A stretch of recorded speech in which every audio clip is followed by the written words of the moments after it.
Different, আপনার কথা বলি নেই, আমি বলছি ওয়ার্ড সচিবদের কথা। ওয়ার্ড সচিবরা এতদিন অনেকের সাথে তো যোগাযোগ রাখবেনি, যেহেতু উনি ওনাদের মেইন অথরিটি, কিন্তু তারপরও এটা কাজের সুবিধার্থে তাকে ওই আমি যে কথাগুলো বলছি সেভাবেই কাজটা করতে হবে। এটা প্রবলেম হবে আপনাদের? কথা বলেন না কেন?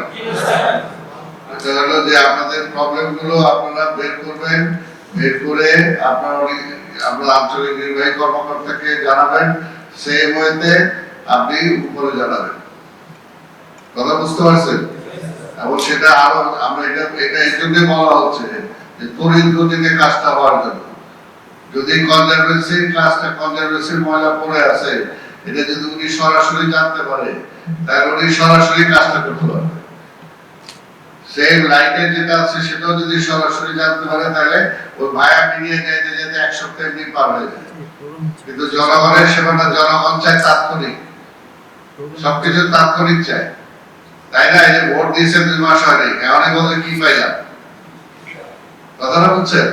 ঠিক তেমনি আপনি কেমন রাগ করতেছেন না কেমন? আমি নিজেও কিন্তু ওয়ার্ড কাউন্সিলর ছিলাম, আমার আন্ডারও সচিবরা ছিল, আমি জানি যে সচিবরা কি আপনাদের অনেক কাজ, কিন্তু তা এমন অনেক জায়গায় আছে যে কাউন্সিলররা চিনে না, আপনাদেরকে চিনে।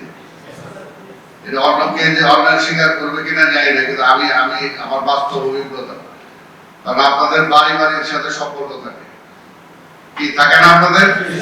তাহলে সব আপনারা পুরো অঞ্চলে যে অন্তত 1-2 বছর বা 4-5 বছর আছেন বা তার আগে থেকে আছেন, আপনাদের প্রত্যেকটা বাড়িতে আপনারা বাড়ির মালিক বা দোকানের মালিক আপনাকে চিনে। এই যে ওয়ার্ডের সচিব যাইতেছে, দেখলে যে সিটি কর্পোরেশন যাইতেছে, আপনার সিম্বল এখানে ওটা বললে হবে না যে আপনারা মানে চিনেন না বা আপনারা জানেন না, আপনাদেরকে সবাই চিনে, আপনারাও জানেন, আর না চিনলেও চিনে নিতে হবে।